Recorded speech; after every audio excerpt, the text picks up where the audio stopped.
में गुप्त साम्राज्य से संबंधित जितने भी क्वेश्चन बन सकते हैं यूजीसी नेट स्टेट पीसीएस में, तो वह सारी कराई जाएंगी। क्वेश्चन नंबर फर्स्ट है, गुप्त संवत का संस्थापक कौन था, अर्थात गुप्त संवत किसने प्रारंभ करवाया था। तो इसके लिए ऑप्शन है श्रीगुप्त, चंद्रगुप्त प्रथम, समुद्रगुप्त, कुमारगुप्त। तो इसका आंसर हो जाएगा चंद्रगुप्त प्रथम। तो चंद्रगुप्त प्रथम ने 319 ईस्वी में गुप्त संवत की स्थापना की थी, अर्थात गुप्त संवत प्रारंभ करवाया था। तो 319 चंद्रगुप्त प्रथम का राज्याभिषेक का वर्ष था। इसके बाद नेक्स्ट क्वेश्चन है, गुप्त साम्राज्य के संस्थापक कौन थे, श्रीगुप्त, चंद्रगुप्त, समुद्रगुप्त, घटोत्कच। तो इसका आंसर हो जाएगा श्रीगुप्त। तो श्रीगुप्त थे।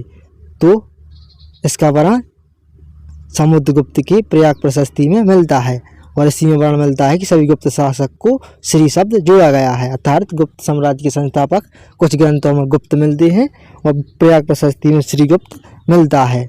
और श्रीगुप्त का शासनकाल 275 ईस्वी से 300 ईस्वी रहा है।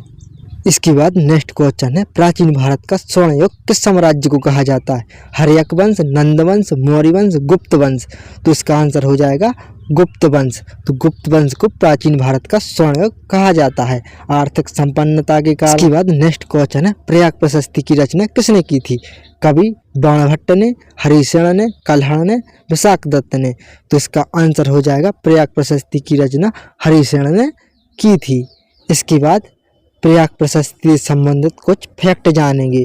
तो प्रयाग प्रशस्ति समुद्रगुप्त ने लिखवाया था, इसकी रचना मंत्री हरिसेन ने की थी। और समुद्रगुप्त का राज्याभिषेक और दिग्विजय का वर्ण प्रयाग प्रशस्ति में मिलता है और प्रयाग प्रशस्ति में गुप्त वंशावली के नाम मिलते हैं। तो जैसा हम बता चुके हैं सभी के आगे श्री शब्द लगा हुआ है। नेक्स्ट क्वेश्चन है, निम्नलिखित चीनी यात्रियों में से किसने गुप्त काल में भारत का भ्रमण किया था, ह्वेनसांग, फाहान, इत्सेंग। तो इसका आंसर हो जाएगा फाहान। फाहान गुप्त साम्राज्य में भारत के भ्रमण पर आया था और भारत में लगभग 7 वर्ष रहा था। तो फाहान भारत में 405 ईस्वी से 411 ईस्वी तक रहा है। इसकी यात्रा वृत्तांत को फोक्यो की के नाम से लिखा गया है और भारत में बौद्ध मठों में रहा है और बौद्ध धर्म के बारे में फाहान ने लिखा है। और शासनकाल था चंद्रगुप्त द्वितीय के शासनकाल में फाहान भारत की यात्रा पर आया था 405 ईस्वी में। इसके बाद नेक्स्ट क्वेश्चन है, निम्नलिखित में से किस गुप्त शासक ने महाराजाधिराज की उपाधि धारण की थी, श्रीगुप्त, चंद्रगुप्त प्रथम, चंद्रगुप्त द्वितीय, समुद्रगुप्त। तो इसका आंसर हो जाएगा चंद्रगुप्त प्रथम। तो चंद्रगुप्त प्रथम ने गुप्त संवत की स्थापना की थी और महाराजाधिराज की उपाधि धारण की थी। इसके बाद नेक्स्ट क्वेश्चन है, भारत का नेपोलियन किस गुप्त शासक को कहा जाता है। तो इसका आंसर सभी को पता होगा, समुद्रगुप्त।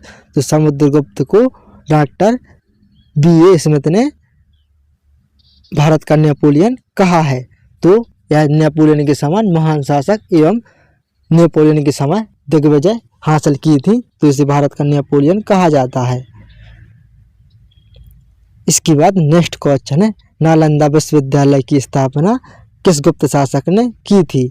तो इसके लिए ऑप्शन है समुद्रगुप्त, कुमारगुप्त, श्रीगुप्त, चंद्रगुप्त। तो इसका आंसर हो जाएगा कुमारगुप्त। तो कुमारगुप्त ने नालंदा विश्वविद्यालय की स्थापना की थी और बौद्ध शिक्षा का प्रमुख केंद्र नालंदा विश्वविद्यालय था।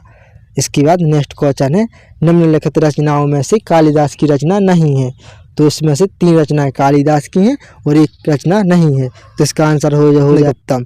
तो मेघदूतम, ऋतुसंहार और रघुवंशम कालिदास की रचनाएं हैं और देवी चंद्रगुप्तम कालिदास की रचना नहीं है। इसके बाद नेक्स्ट क्वेश्चन, निम्नलिखित में से कौन सा विद्वान गुप्त काल में नहीं था, आर्यभट्ट, बराहमिहिर, नागार्जुन, बाणभट्ट। तो इसका आंसर हो जाएगा बाणभट्ट। तो बाणभट्ट किसके शासनकाल में था, हर्षवर्धन यानी वर्धन वंश में। इसके बाद नेक्स्ट क्वेश्चन, निम्नलिखित ग्रंथ में से आर्यभट्ट का नहीं है। तो इसमें से 3 ग्रंथ आर्यभट्ट की है और 1 ग्रंथ आर्यभट्ट का नहीं है। तो यह हो जाएगा पंच सिद्धांतिका और आर्यभट्टम ब्रह्म सिद्धांत, सूर्य सिद्धांत है आर्यभट्ट की ग्रंथ है और पंच सिद्धांत आर्यभट्ट का ग्रंथ नहीं है। इसके बाद नेक्स्ट क्वेश्चन है, प्राचीन भारत के ग्रंथ पंचतंत्र की रचना की थी।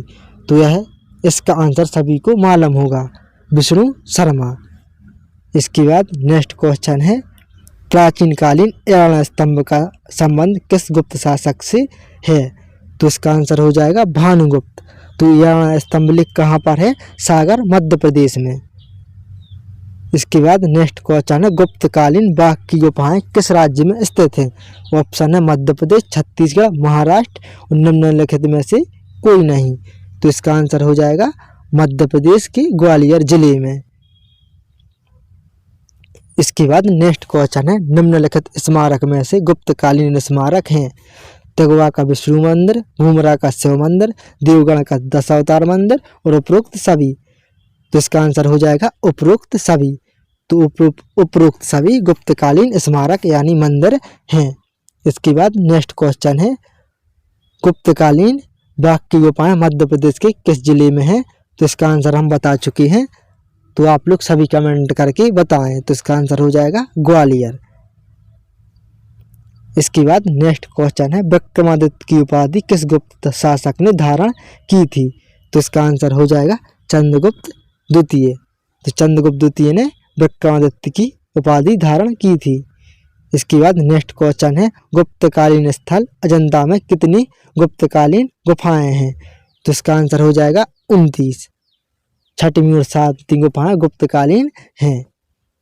इसके बाद नेक्स्ट क्वेश्चन है, 10 कुमार चरितम के लेखक कौन है? तो इसका आंसर हो जाएगा दंडन। और बाणभट्ट जिसने हर्षचरित की रचना की थी, और विशाखदत्त ने मुद्दर राक्षस की रचना की थी। इसके बाद नेक्स्ट क्वेश्चन है, गुप्त वंश के अंतिम शासक कौन थे? तो इसका आंसर हो जाएगा विष्णुगुप्त। तो गुप्त साम्राज्य के अंतिम शासक विष्णुगुप्त थे। और इसके बाद 6वीं शताब्दी में गुप्त वंश का पतन हो जाता है। तो इसी प्रकार की और भी क्लास के लिए चैनल को सब्सक्राइब करें और वीडियो